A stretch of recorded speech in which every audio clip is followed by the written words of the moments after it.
Hey everybody, AlexHealthHacksReview.com. So this is a review video on brand R. So brand R, and I'm very careful nowadays just about brands or companies I'm reviewing, just because I've got a lot of pushback and pressure from some of these companies that just don't like me saying what I say, and giving consumers better education.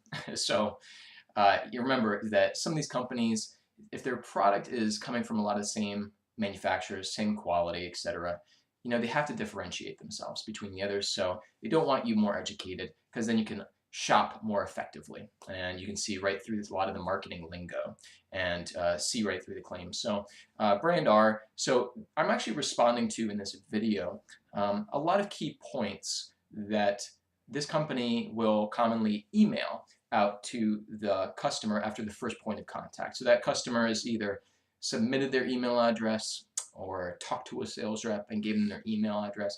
And so they're sending out this automated kind of sales email from the company. This is, by the way, extremely common. Pretty much, probably almost every company I would imagine does this. So this is kind of something that was prompted by a customer of mine. And I'm going to do more of these videos. If you've gotten one of these sort of sales emails going over the sales points, the benefits, right, of purchasing from this company. If you got one of those emails and you're just trying to feel it out and you now have 5, 6 emails from all these different companies, now you have a lot more information to sort through, lucky you. So if you want to actually, I'm collecting these right now, if you just want to kind of send me email that you've been sent that are kind of what I'm talking about from any of these companies and you just need assistance in just going through the points, point by point, I can happily do that to you. And I'm also going to turn them into videos. So this is brand R, and I'm just going to go over some of the points that are in one of their most common emails that they send out to absolutely everybody. And so there's a lot of discrepancies, things that are not exactly true that are inside of this. And we'll just go over just a few of the points. And if you have more questions, then again, feel free to reach me in Health Hacks Reviewed. If I look down over here, that means I'm actually just checking out the different points of the email. Okay, so the one thing that they mention as why you should buy our brand is we have nano carbon, right? Nano carbon emitters. And in this industry, in general, most of the carbons out there are the same design, okay, the same type of heater unit. They just might go by different names and have a little trademark symbol after it, okay? So in this case, the company says Nano Carbon. Now, what's interesting is that they're really trying to convince the consumer that the nanocarbon is something that's unique to them. But if you just do a Google, just type in nanocarbon infrared heater, okay, if you just do that, if you're watching on your computer, then you'll actually see that, wait a minute, that actual same trademark term pops up from a few different companies. So the simple answer is that it's because it's coming from the same manufacturer, okay? It's coming from the same place. This was the whole case of, I was talking about in another video about companies that hire third-party factories will import from that factory. That factory also makes to multiple brands, produces for multiple companies, and then they just change the label. Sometimes they might change something aesthetically on the sauna just so it looks slightly different. But ultimately, the most important aspects of the sauna are identical. And so in this case, one of the most important aspects therapeutically is an infrared emitter. So inside of there, no, this nanocarbon is not unique to this company, is the short conclusion. And yet, here they are sending an email saying, hey, we have this totally unique emitter, as if Google doesn't exist. So just Google that. It's just so kind of silly. You could probably just be browsing another website and come across the term nanocarbon. But anyways, just point out that there's a few companies using the same emitters. They also make a claim about there being 97% far infrared emissivity. And you might have heard that word before or seen me talk about or review it. Within the 8 to 12 micron bandwidth, as they're saying. So in general, carbon emitters do well at producing infrared in more the far infrared range because they just have normally a cooler surface temperature than like a ceramic, okay, let's say. However, actually looking at the exact statement they're saying, what they're actually saying there is impressive if it was true. 97% efficiency at producing in that range, especially the upper portion of the far infrared range. Far infrared range starts around like six-ish, and will go up to maybe 12 for most types of emitters. So they're having a good range there, if it's true, and the efficiency is extremely high. Now, if you actually know what the carbon technology is, what that nanocarbon is, okay, which is very standard in this industry, the way it's constructed and designed, and is in multiple brands, the efficiency is really far less than that. So if you've educated yourself enough in this industry, as I have, you know, without even investigating further, that that 97 is just a bogus number they threw out there, which is unachievable with that type of exact technology.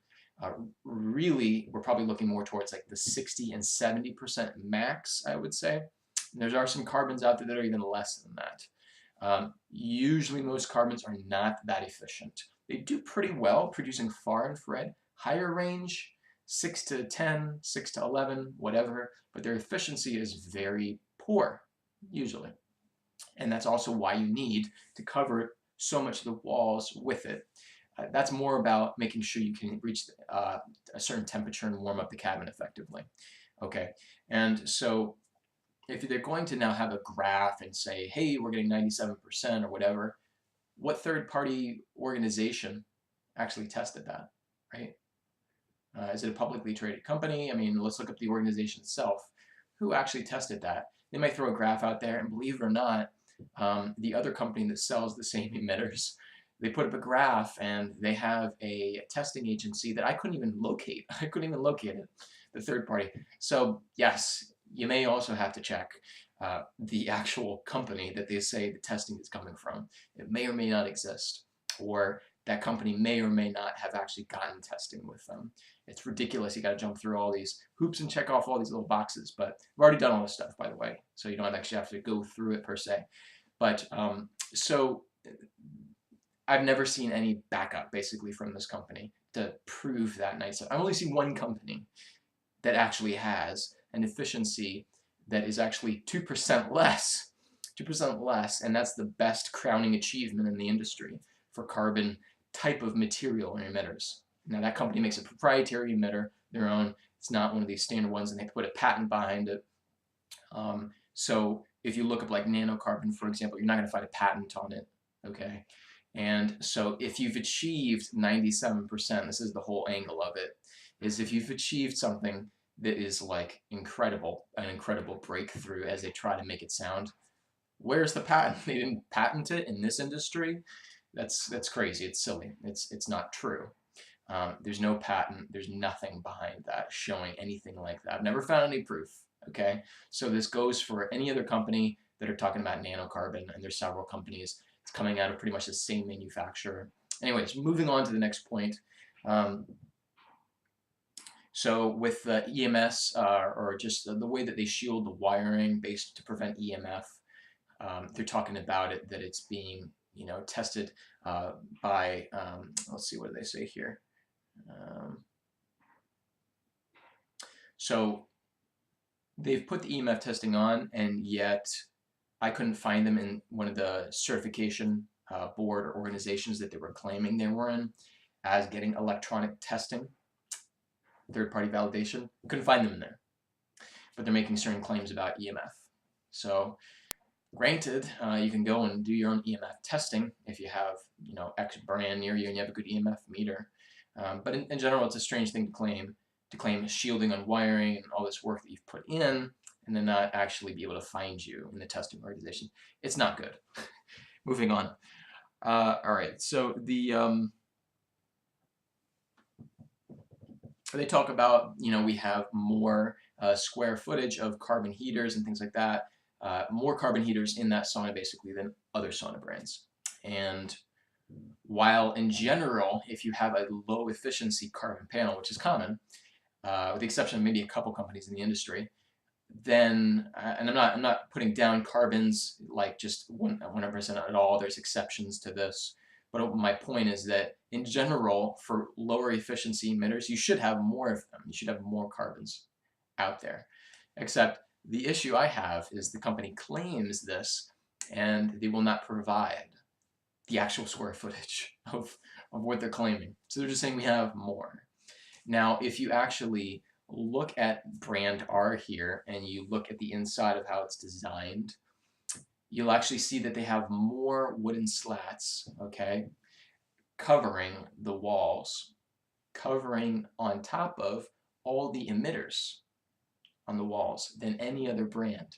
So they probably do have more square footage of carbon emitters, and one good reason for that, just from looking at the picture, is because it looks like at least half of all the emitters are covered. They're covered by wooden slats. It's crazy. I mean, especially coming from like a carbon emitter that's poorly efficient, the infrared really doesn't pass very effectively or at all through the wood. Okay, it doesn't just like beam through it really effectively. There's even more minor materials that if they're in front of carbon emitters can actually affect the actual emissivity of it. So I'm sure they probably do have more square footage.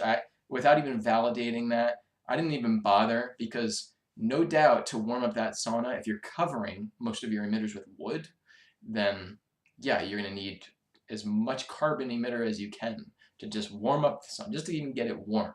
I've actually tested the sauna out, by the way, and it takes a while to warm up, and it struggles to even stay at a max temp.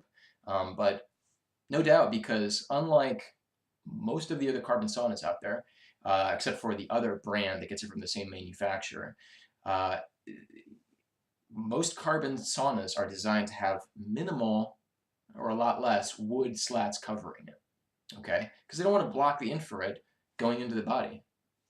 I mean, it's very common sense. Poor design, and it was chosen mainly for marketing reasons, just because it'll stand out aesthetically as a different, it just appears to be different, this carbon sauna, coming from that manufacturer, sold by this company versus this company, and this company selling almost virtually the same thing. It just aesthetically looks different. It wasn't a decision that was made for increasing therapeutic efficacy. Moving on to the next point.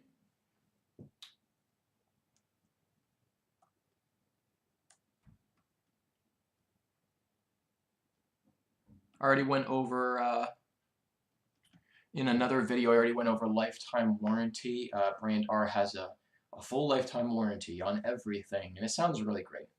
But watch my video of don't buy a sauna for warranty. Don't buy a sauna for the manufacturer's warranty. Okay, the only companies that actually offer anything like that, their cost to make the sauna is a fraction, because it's coming from a third-party factory, and that factory produces a very large amount of saunas, not just for that company, but for other companies. Because they're producing so much volume, it can produce it for a lot less, and there's a lot of issues. So just watch that video. Nobody buys a sauna, okay, based off of manufacturer's warranty. That should not even be really on a discussion point if you watch that actual video. When was the last time you bought a multi-$1,000 piece of equipment or product where it had a true full lifetime warranty? In any other industry, refrigerator, jet ski, an oven, it's unheard of. And the fact that a company manufacturer would even put that out there says a lot. And it says a lot about why I wouldn't recommend buying it. So if you have any more questions about that, obviously you can contact me. Watch that other video. Moving on to the next point.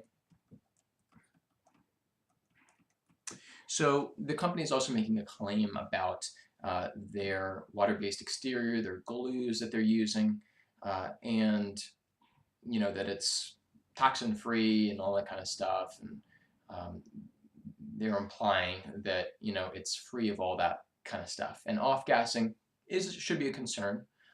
And so if a company is kind of making this claim, right, and or alluding to it with the type of chemicals they're putting in there, or non-chemicals, whatever it is. We're talking about off-gassing. Do you have any third-party validation, right? Because remember, as I said, anything that constitutes a claim, you should be able to ask the company or inquire with the manufacturer and say, hey, you made a claim, like, is this true or not? Can you show me some evidence? So what would you be looking for if they're talking about clean construction and water-based glues and all that kind of stuff? What would you be looking for? I mean, what you'd basically be requesting is some sort of like environmental testing agency, an organization that specifically focuses on testing chemicals, off-gassing. They're usually more like environmental firms. Okay, there's a couple out there. There's Apex, there's Chemical Dynamics, there's, what's the other one called? Anyways, so that's what you'd be looking for. You'd be looking for third-party validation, because otherwise you have to trust the company, and not just the sauna company. Remember, you have to trust the manufacturer behind the sauna company that's making for multiple companies. Okay, so moving on to the next point.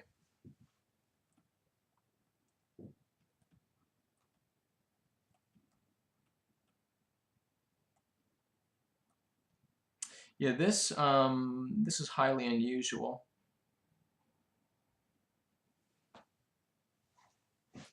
Yeah, it's unusual. There might be one other company that does this, but it is a white glove installation service. Yeah, it's highly unusual. It's almost unbelievable. I have to keep on looking. But anyways, so if you actually have asked, I don't, you probably never have. Most people don't usually get white glove service.